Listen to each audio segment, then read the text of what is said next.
Okay, well, terrific. Welcome, students, family members, supporters, to Starting Strong at UNLV, Strategies for Online Learning Success.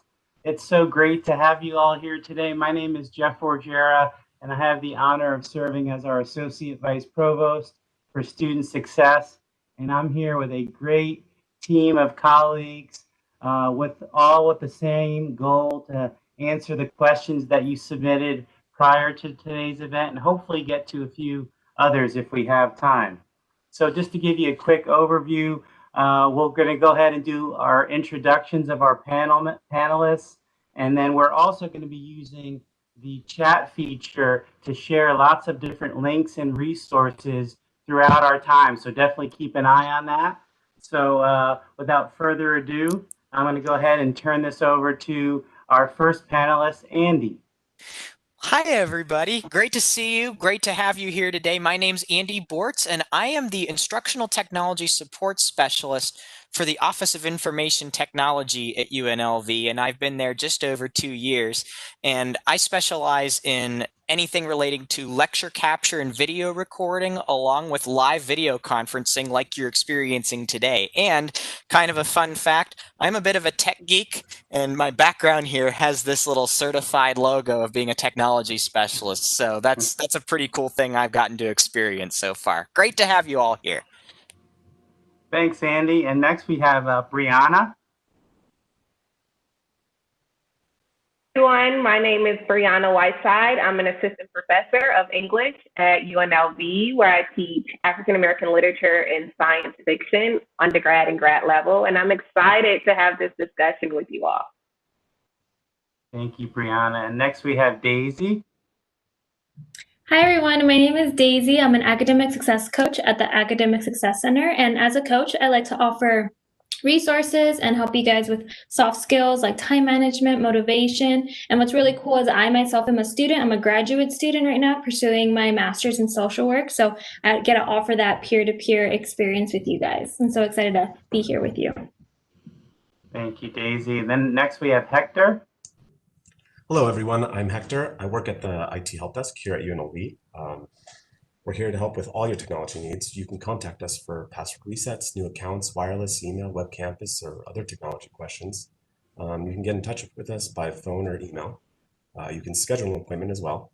All this information is available on our website, it.unlv.edu/help. Thanks. Thank you, Hector. And next we have Lauren. Hi, everyone. My name is Lauren Layton. I'm Associate Director for the College of Education Student Services Center, but today I'll be representing all academic advising across campus. For those of you who don't know, every undergraduate student on campus has an academic advising or student success center that's specific to their college.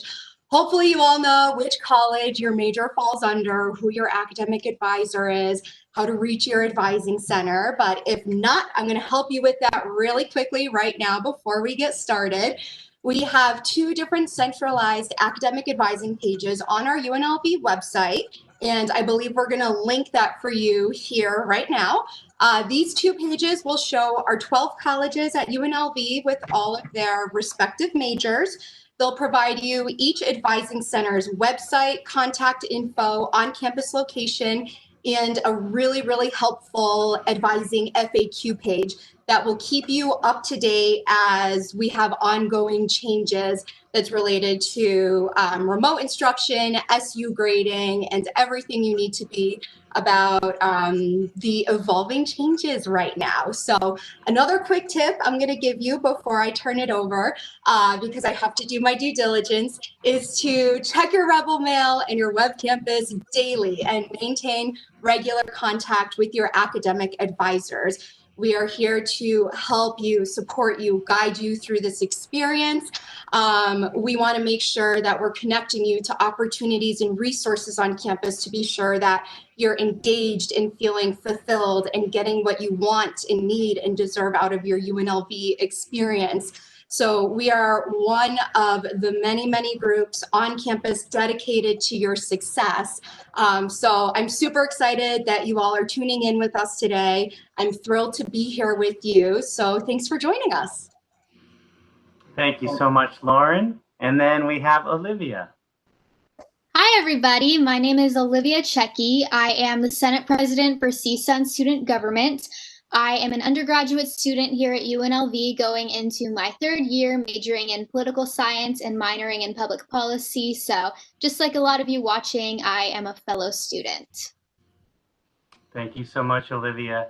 So everyone, we're so excited to dig into your questions that you submitted. And we took some time beforehand to kind of group the questions. So we have some technology related, we have some classroom and course related. So what I'm going to do is go ahead and read the question and then hand it off to our expert who's here to respond. But before that, I do that, I just want to give you a few words of advice from my end of the world and the work at UNLV. And the first thing is to celebrate where you are. I know you have a lot of questions and things are uncertain right now, but you've worked really hard to get here. And we're just so happy that you've joined us today because it already shows us that you're actively engaged with your learning and your plans at UNLV. So be patient with yourself. You might not get all your questions answered today, but you'll get connected with us and lots of links and resources, and you'll continue to learn and get those questions answered throughout. And there's going to be ongoing opportunities for help. So don't feel like if you don't get it today, you're out of luck. The other thing, make goals, write your goals down, and keep revisiting those goals from time to time. So a couple of things that I've learned over the years is if you don't write it down, it's not real. So go ahead and write your goals down for maybe not only your individual courses, but your overall semester at UNLV. And then also embrace the uncertainty through questions and curiosity and self-care and being good to yourself, okay? So lots going on in our world, and this is a real opportunity for you all now to focus on you and invest in yourself and your educational goals at UNLV. And then lastly, just know that we're a small team that's committed to help you, but there's a much larger team on campus.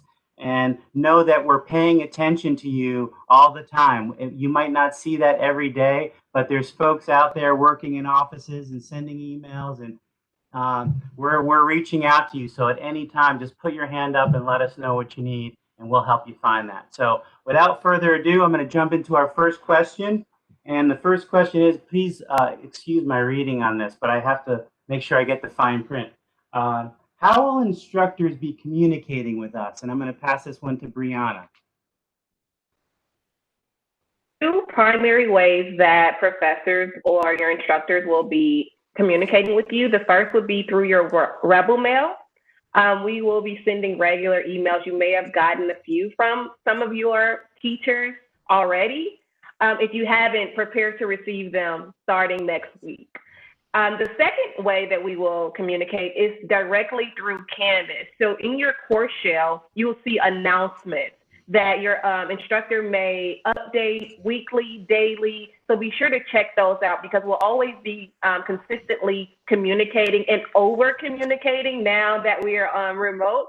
So be sure to check your email daily and your web campus Canvas shell where your classes will be. So those are the two primary ways. All right, thank you so much. Our next question is, how do you meet and connect with other students as an online/remote student? And we're going to have Olivia answer this one for us.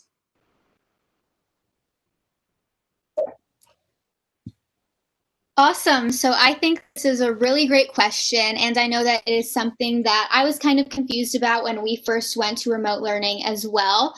So Brianna just mentioned that pretty much any class you take is going to use Web Campus or Canvas, whatever you want to call it.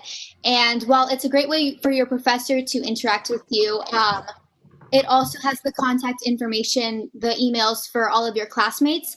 So something that a lot of my classmates have been doing since we went to remote learning is emailing everybody within that first week and being like, hey, I think it'd be a really good idea if we had a class group chat. And at first I was kind of hesitant of the idea, but it's actually been really great. A lot of these group chats have been over GroupMe, and it's just been super great for sharing notes and holding each other accountable and kind of debating ideas that come up in class sometimes. And it's not something I really expected going into this whole remote learning thing, but it's gotten me closer to my classmates. And then, yeah, so I now have friends in class that help me with everything. Thank you, Olivia. Our next question is also for you, so get ready. What's the hardest thing about online learning, and how can we overcome it? So I would say that when we first went to remote learning, the hardest thing for me to adjust to was separating home life and work life. So everything was in the same environment. I was working, I was doing homework, I was living my life all in the same space. And it was really hard to deal with at first. But I think the most important thing you can do for yourself is separate the timing of when you do what. So I've forced myself to kind of work on my classwork when the class was originally scheduled for. I forced myself to do work during that originally planned time. And then I still spend time with my family at the end of the day. I still take a break at the end of the day. I think mental health is really important. So learning to separate and kind of take advantage of the time that was already given to you is a really great way to go about that. Great advice. Thanks, Olivia. Our next question is, how are professors handling and managing the task of providing an online learning environment that isn't too condensed for students to manage? And this one is for our faculty member, Brianna. Yeah, so every professor is different, and our teaching styles are different, and our expectations are different. So each person will have their specific type of syllabus that they've created for your class, right? So, for instance, for my class, I have stretched readings out over longer periods of time, as opposed to when we're in class meeting, I would cram a little bit more reading in because we're in person face to face. Now, just because we plan the syllabus for 16 weeks does not mean that it's going to stay that way. We often adapt our classes to the student's needs.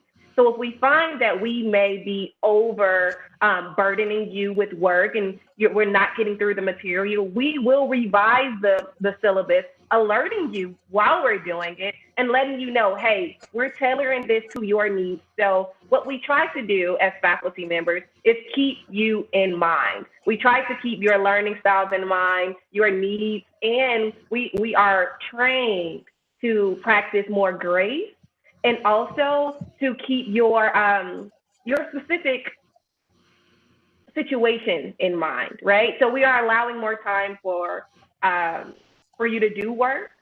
Make sure you get with your professor to make sure that they're doing that. But over in our faculty meetings, we have been advised to be more understanding as we would typically, what we even wouldn't typically in face to face. So we are catering to you. Keep that in mind. We are not being selfish, and we won't expect you to do extraordinary things during this time. Thank you so much, Brianna. Our next question is, what are some time management tips for learning online? So we've mentioned a few of these, but Daisy has a few more to share with us.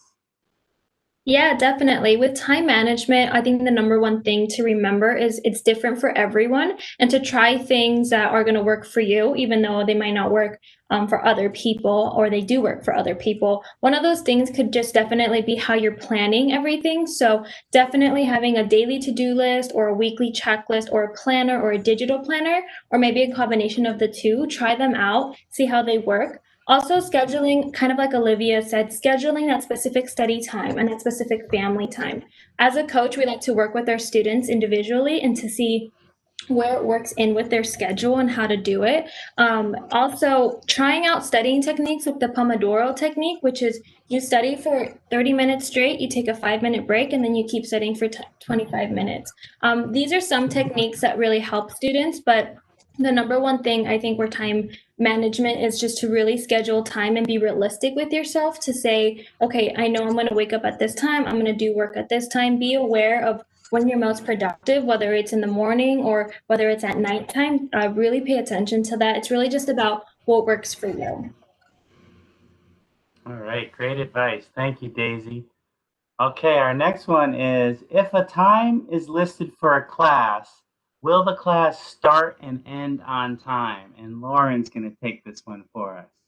Yeah, so you're definitely going to want to continue checking your course details in My UNLV for this. So just a quick overview, your courses will either be offered in person, remote, or online through Web Campus. Now, if they're designated as TBA or web-based, that typically means that they're going to be offered in the traditional online setting in Web Campus. As this question is asking, though, if there's days and times listed that appear in My UNLV for your courses, you want to make sure that you have those days and times available, regardless of whether it's a class that meets in person on campus or remotely. So in My UNLV, if a class is identified as remote learning, there's a good chance that the class will be meeting in real time, but over an online platform like Google Meets or Google Hangouts. However, just keep an eye out in your Rebel Mail and on Web Campus for communication coming from your instructors, as they may be determining different start times that fall within those times listed in My UNLV. But your instructor is always going to be the one to make that final determination about how and when you're required to be meeting for class.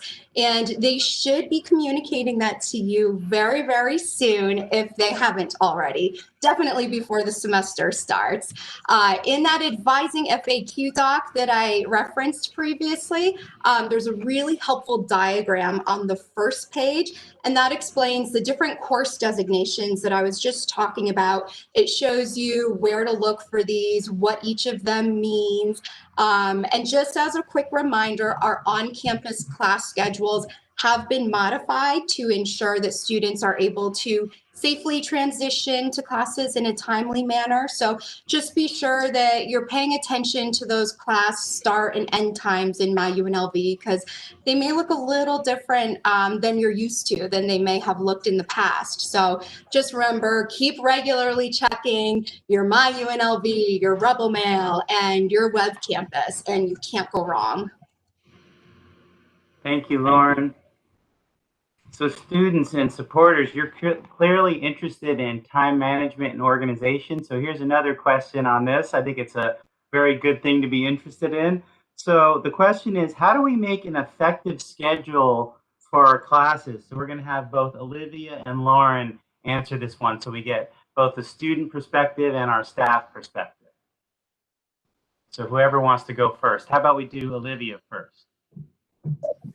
Awesome. So just to clarify, does this question mean building what classes we're going to take in a semester, or how we time manage from there? Well, since many of our students probably already have their schedules built from new student orientation, I would take it from the piece of how do we handle the workload, maybe also along with, working a little bit and managing family and other commitments and some of those pieces. Yeah, definitely. So I know that when I got into college, it required a lot more diligence than it did in high school. So for me, that looked like using a planner and being very diligent about creating both a daily to-do list and a weekly to-do list. So I think something that has really worked for me with regards to balancing everything and staying focused is having a list of things that I want to accomplish in a certain amount of time, so that everything gets turned in on time. So that has been both daily and weekly. And then other than that, I would say that Google Calendar is a really great tool for just staying organized, knowing when you want to plan study time, when you want to work, when you want to do all of these different things. Thanks, Olivia. Lauren, would you like to add to that?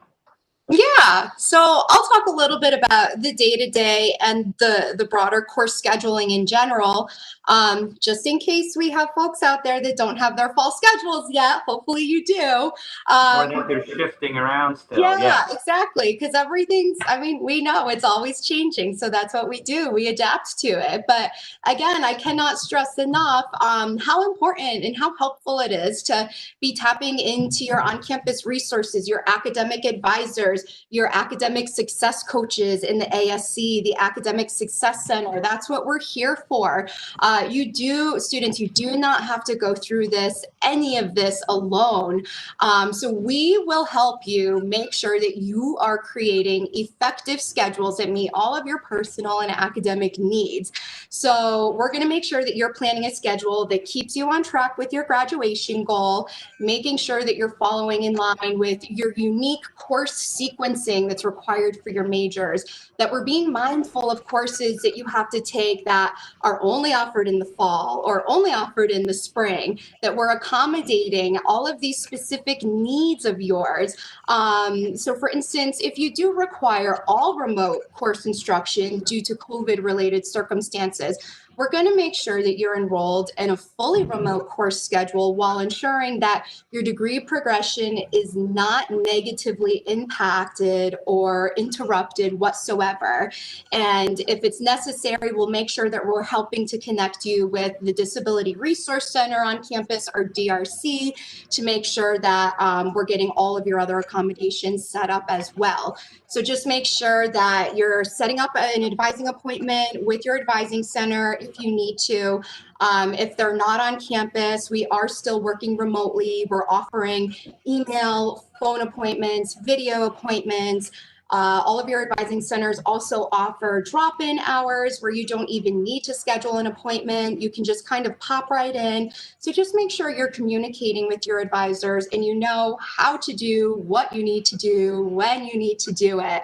And then again, the ASC, your success coaches, they have kind of like Olivia was talking about, these really awesome daily planners where you can kind of block schedule. It goes by like every half hour. I believe we're going to be linking to that as well.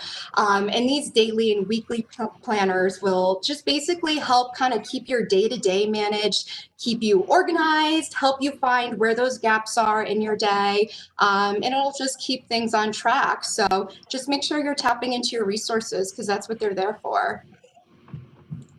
All right, thank you so much.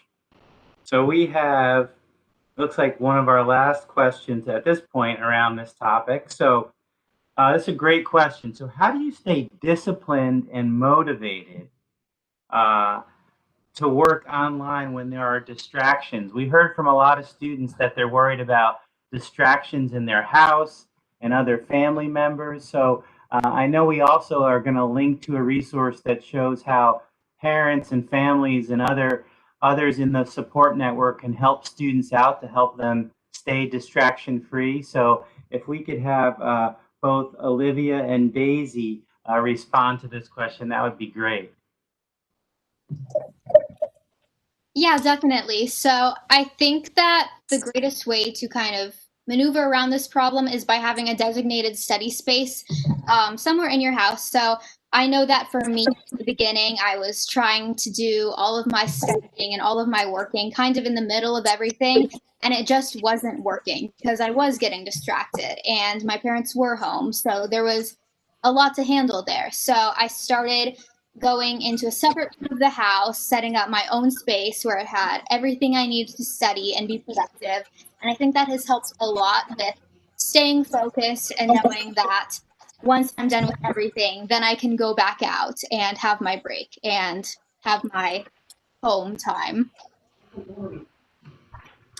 Yeah, going along with what Olivia said with the designated study space, that's really important, especially when you're taking into account the lighting. Lighting has a big deal, a lot to do with how motivated you are. How motivated you are. Also, your body posture, making sure you're not just working from bed and you're keeping those two areas separate. Even with you're working with family, like we could all get distracted, but even putting a sticky note on your door, one red one, a blue or a green one saying okay, you could come in now, you can't come in now. That was really helpful for me. Not only that, but also just being reminded why you are in college, remembering your goals. As a coach, I really like to talk to my students about their SMART goals, meaning how specific, how manageable and measurable they are, how attainable they are, realistic they are, and timely. So these are kind of separate from main goals that you have. And if you are passionate about what you're studying in college, because we all know once we're passionate for something, we're more motivated to do it. So working with the coach with that. Another one is just remembering, this is all experience that is new to us, and creating those healthy routines and habits for yourself. I know for me personally, just changing out of pajamas and saying, okay, now I'm going to get started to work. Having those, healthy, productive routines. It doesn't have to be this long, oh, I'm going to have a yoga session and do this. Just saying, okay, what are my goals for today? What can I accomplish first? And maybe tackling the biggest assignment first, because that will get it out of the way. So again, talking with a coach, I love to work with my students when they're really, struggling with motivation and productivity, because that's something I have struggled with too. So just remember, we are a free resource, and we are really happy to help you, even if it's through a virtual setting. Thank you so much. Great tips. I was writing those down myself. I love the sticky note thing. I'm going to do that in my own house. Okay, our next question. What? Oh my gosh, I can't read this. What type of computer do I need, and will a tablet or phone be enough? So this one's for Andy. Hey, the geek is online. That's awesome. So even through my experiences as a student, you can justify what device is capable of doing what. But in many cases, especially when you're in an online platform, a laptop like a PC or a Mac is incredibly ideal because it allows you to multitask a lot more effectively.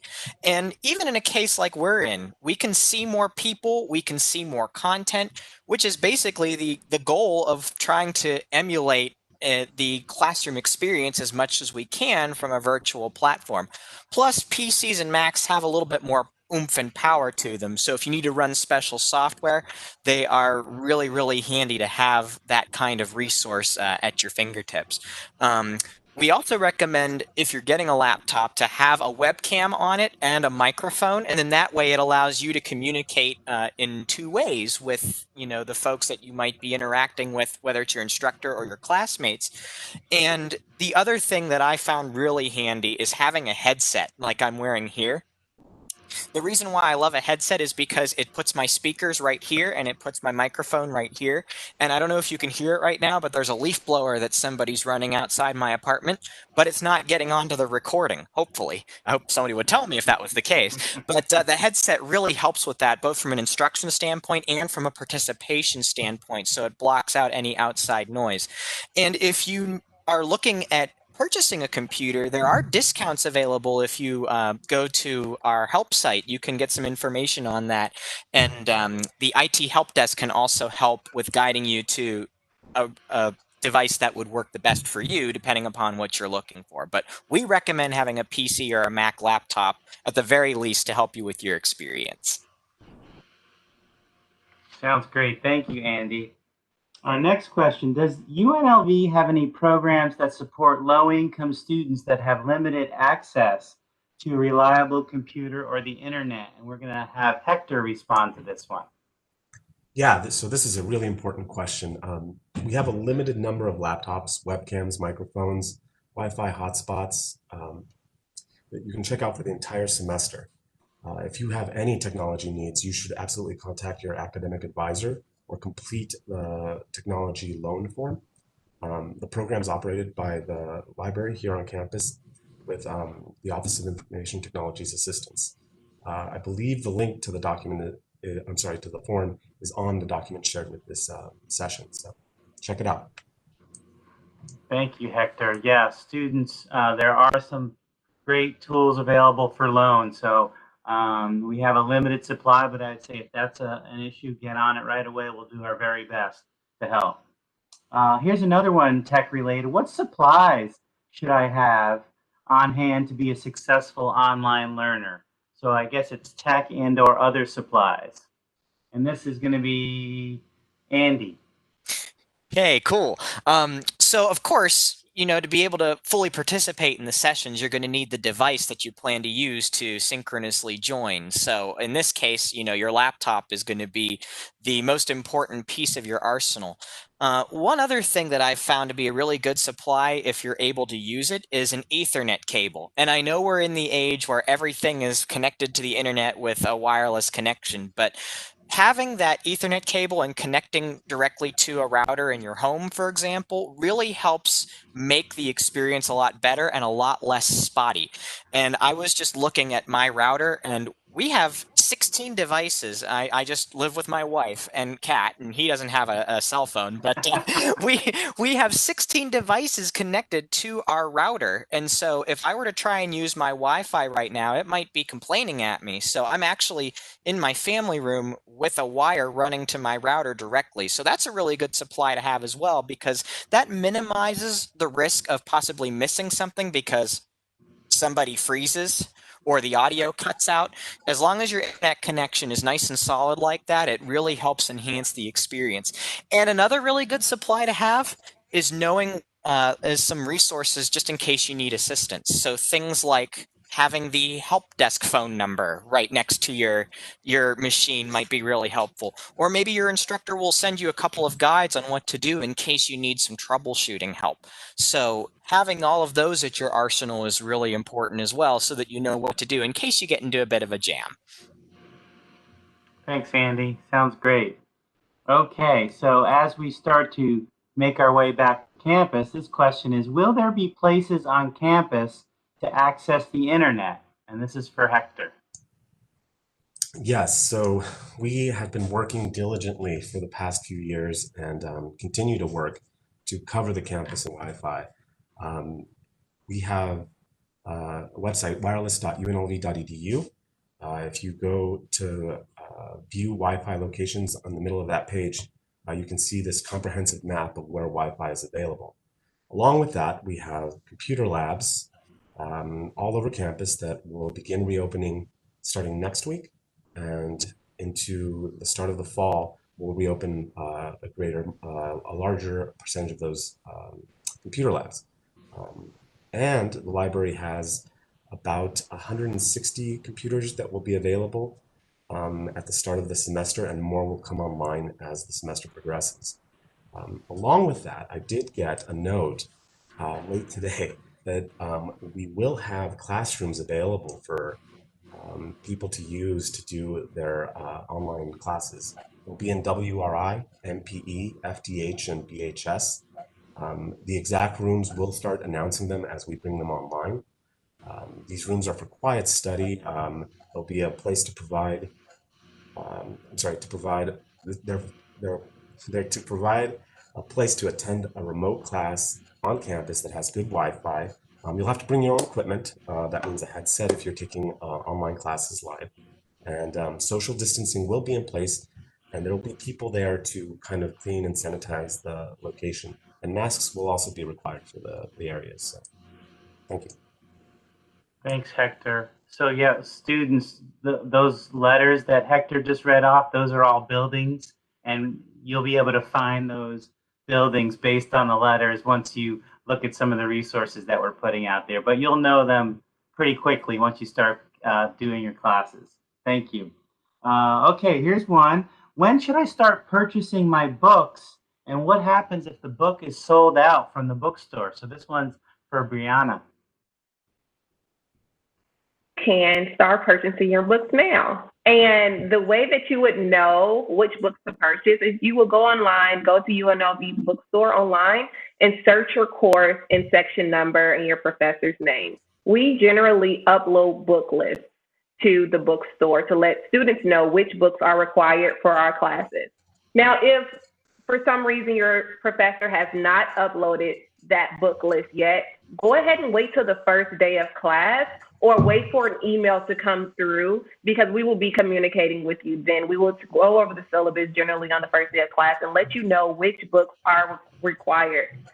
If your books are sold out at the bookstore and you know they're sold out now, go ahead and send your professor an email. Send it sooner than later, generally what we do, we may upload chapter PDF versions of the book until you can get the book from the bookstore. We do know that a lot of our books are on delay because of the times that we're in, and a lot of people are not shipping out physical copies. So we are aware of that, and we are making provisions for those instances. So make sure you're more proactive as opposed to reactive. If you know it's sold out, just go ahead and send your teacher an email. Then they will likely let you know the next step and the expectation. Another thing you can do is consider going to the bookstore online. I mean, not the bookstore, the library online, to see if the book is on course reserve or if there's an ebook version in the library. A lot of students don't know that you can literally borrow the book. You don't have to buy it, right? So you can borrow the book for the class and then you're fine. But go ahead and check the library for a digital copy.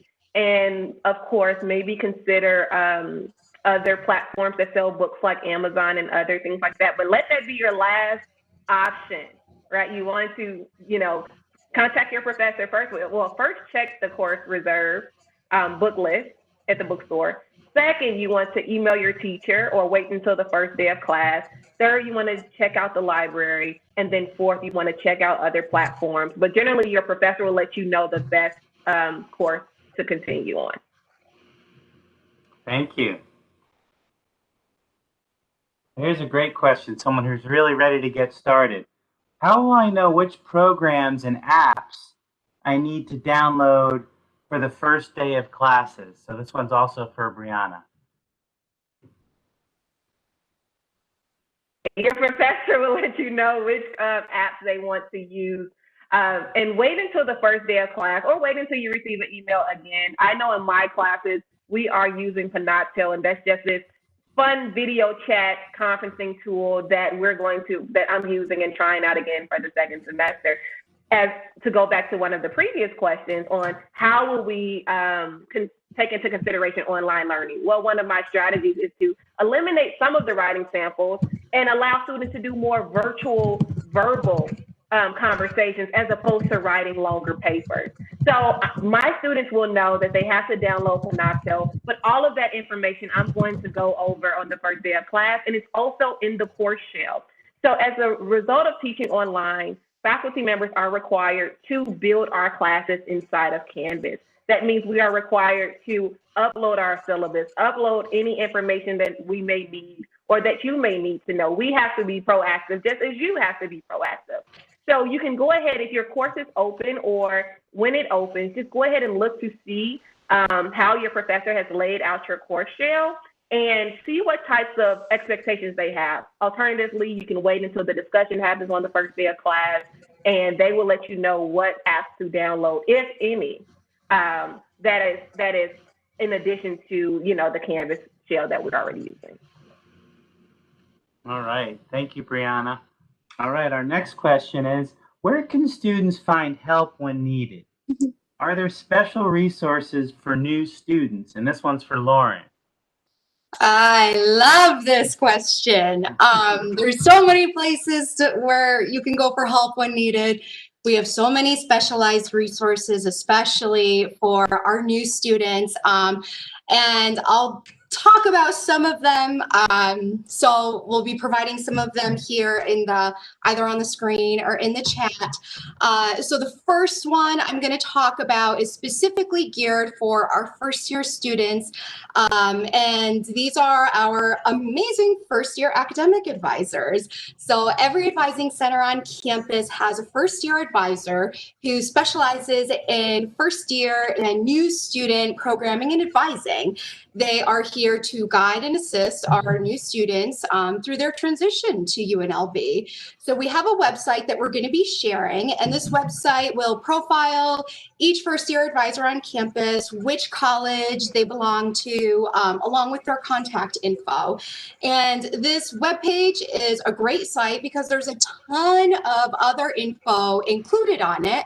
That's really helpful for new students, such as a list of key terms that may be new to you as a new UNLV student.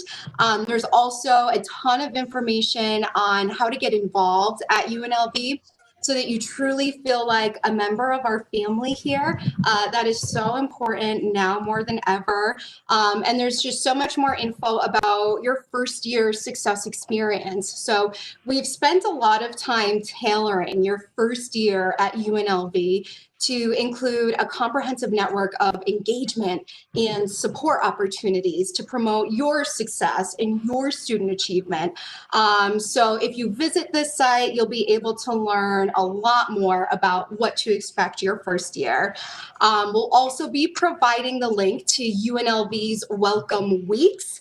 Yes, that is weeks with an S, because our special welcome programming goes through September 18th. We give you more than just 1 week of welcome fun here at UNLV.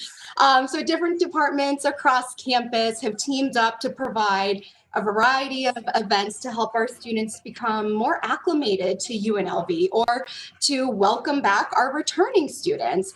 So there's some really informative sessions scheduled that will equip you with essential information in order to succeed here.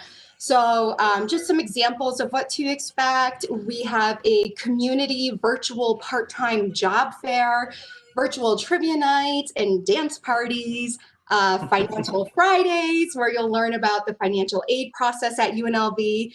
Because I mean, honestly, who doesn't want or need to learn more about their money? We have Woke Wednesdays, where our student leaders on campus will be hanging out on Google Meets to provide some of their best tips, academic resources, so much more. And then finally, I would encourage anybody looking for help or resources to take advantage of our Ask Me Call helpline. So if you're a continuing student here, you'll probably remember our Ask Me Help booths that are typically set up all over campus at the beginning of every semester. So naturally, things had to shift a little bit this time around, but the help is still here. We're going to post the phone number that you can call. It's 702-774 8004. And this will be available on Monday and Tuesday, the first 2 days of the semester from 7 a.m. to 5:30 p.m. And you can call with virtually any question you have, any issue you're having, and you'll be speaking with somebody live, a live person who's there to assist you.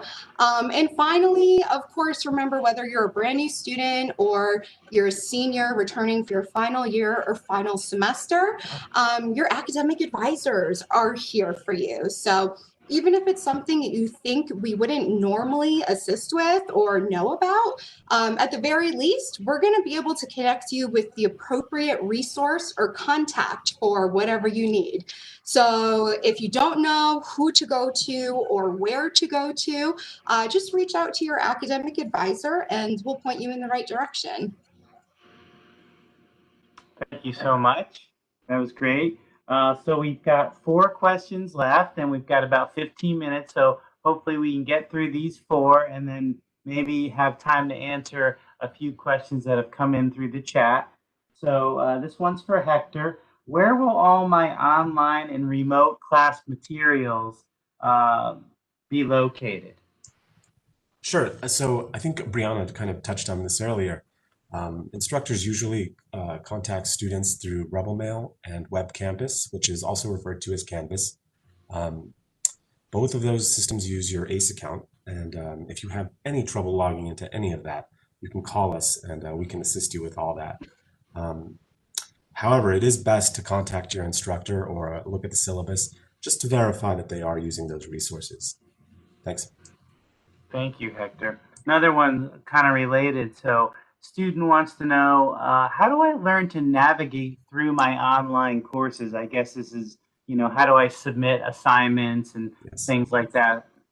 Yeah, that's a great question. So luckily, Web Campus or Canvas is pretty easy to use, but we have tons of material online. So at it.unlv.edu/webcampus/canvas, and if you click on student support, you'll see all this literature there to help you out. But you may have one-off questions and or very pointed questions, or things may not go right. You can call us at 702-895-0777 from 8 a.m. to 8 p.m. every single day of the week, including holidays and weekends. Or you can email us at ithelp@unlv.edu. for those less urgent questions. Thanks. All right. Thank you so much, Hector. And all of our listeners, we're going to make sure all these phone numbers and links and everything are in the Google Doc that we send to you at the end of the session. So don't worry about trying to write everything down. We'll make sure it's all in there. Okay. And then my next question is for Brianna. In an online class, who sets the rules of behavior? This is a good one. Who keeps the group on task and manages who speaks when we're in an online format like this? Your professor does.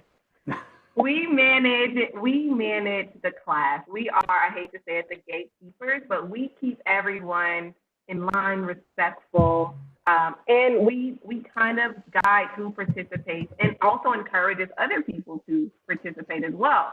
So just like in a typical classroom, in-person classroom, where your professor will begin discussions, especially those classes that are heavy discussion-based, we generally roll out the classroom. So always look to your professor for clues. Now, I know that it can be difficult online when everyone wants to speak. We will resort to calling people's names. We will say, hey, you speak now. Okay, we have such and such. I have you after this person. Like, don't worry. We're not going to put the burden on you. We assume the responsibility for facilitating a successful online class. Thank you, Brianna. And when in doubt, we use the mute button, right? No, just kidding. Okay, last question, panel. How will we get our Rebel cards if we're not in Nevada? And this one's for Hector. Sure, that's also a great question. So, with all this stuff, this transition to remote, we've brought online a new service for Rebel Card. If you go to rebelcard.unlv.edu, you can click a link there where you can submit your photo online. You'll log in with your ACE account, and again, you can call us and we can help you with that as well. We are looking into mailing these possibly starting in September. There's some logistics to work out, but I think that's what we're aiming for. So. Okay, thank you. All right, well, those were all the previously submitted questions, and we have 2 that have come in through the chat, so I think we should be able to get through these. So the first question is there Ethernet connection in the dorms or residence halls? So I'm hoping Hector or Andy can help us with that one. Andy, I can take this one. I'm not totally sure, but there is an office you can email, rebelrepair@unlv.edu, and you can ask about all IT-related things that pertain to campus life technology, so the dorms includes that. That's perfect. Yeah, so I would say go to the website also for Housing and Res Life, and they'll typically tell you as they're describing the rooms and what they come with, whether there's Ethernet. So that's a great question, and I'd say follow up with the links that Hector suggested and with housing. The next question is, are we going to be able to audit classes? So that essentially means taking classes for audit rather than a graded class. So Lauren, do you feel like you can take that one? Thank you. Yeah, absolutely. Just like any other normal semester, yes, absolutely. You will be able to audit a class this semester if you want or need to, unless something changes, which I don't think it will. For details on this, just be sure that you are reaching out specifically to your advisor to make sure that for your particular situation, because everyone has a different situation, right? Just make sure that auditing a class is truly in your best interest. And just remember, whether you are auditing a class, whether you are deciding to withdraw from a class, there does come a point in the semester where it is too late to take these actions. So be sure that you are staying up to date with the academic calendar on the registrar's office site. And be sure that you are, again, keeping in touch with your academic advisor, because they'll be able to relay that specific information and those specific dates to you as well. Good question. Thanks, Lauren. Yeah, the key there is the dates, because you have to follow the dates and when you could switch to audit and graded, and certainly talk with your advisor about the implications of taking an audit grade too. Okay, well, that's all the questions that we have at this point.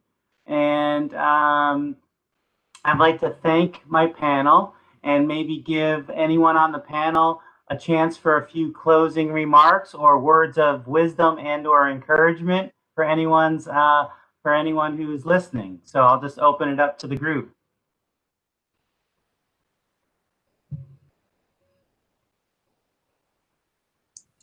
Hi, this is Hector again. So, I was a student here, undergrad, grad. This place is great. I stayed here. Obviously, I'm still working here. This transition is kind of jarring, but I think everyone's doing so great. It's incredible to me how students have adapted to online learning, the shift for professors too, to this new kind of platforms, and just adopting all this stuff has been as smooth as it can possibly be. So, but obviously give us a call at IT if you have any issues at 702-895-0777. Please, please, please don't struggle. All right. Thank you. Thanks, Hector. Anyone else have any closing? Daisy? Yeah, I just want to say that during this time, it could be really overwhelming as students. You have a lot of things on your plate and to balance out. So just don't forget about self-care and about yourself. We have CAPS, which is the Counseling and Psychological Services. We work directly with them with recommending students, and they're working virtually right now. So please don't feel like you can't, ask for help or anything. We really encourage you, as students, that you guys are going through so much, family, school, all this stuff. So there's somebody out there that can help you. We can help you. So just don't forget about your resources. Great advice, Daisy. Yes. And it looks like one more question came in. Will the campus be open for studying, or will there be restrictions? And I'll start that one. And yes, the campus will be open for studying. Hector mentioned some classrooms being available for students to take their classes in and study, but there will be restrictions. So it's important to, check the library website for their hours of operation. Same thing in the student union. There's going to be some students and faculty and staff on campus in the fall for sure, but it's not going to be the full population of everyone. So, but be sure to check websites and call before you come to make sure the place that you want to go to is available. Anyone else want to add to that?